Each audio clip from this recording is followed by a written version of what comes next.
Donald Trump has signed an executive order that he alone will interpret the laws. Wait a minute, Jolly, I thought that was the job of the court. Wait a minute, Jolly, I thought that was the job of the Supreme Court. Wait a minute, Jolly, I thought that was the job of the judicial branch. Yeah, it is. Look at this executive order.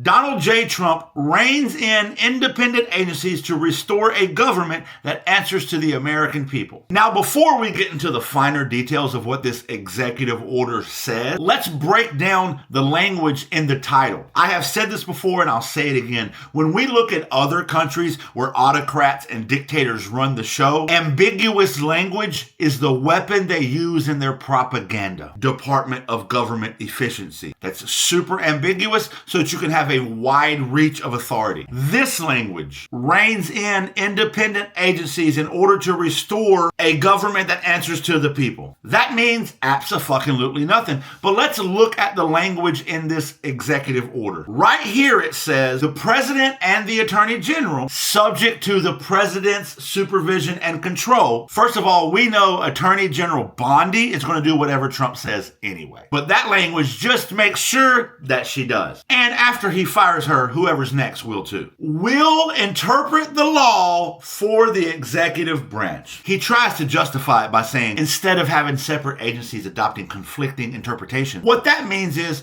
I just want all the agencies in the federal government to be on the same page. So I'll interpret the law. No. Once the executive branch is interpreting the law in any way, shape, form, or fashion, that's unconstitutional. That's not how this works. It wasn't that long ago that his vice president, J.D. Eyeliner Vance, was saying that the courts should not be interfering with executive actions. So when you put these two data points together, it's very clear what direction we're heading. That's fascism, and also to hell.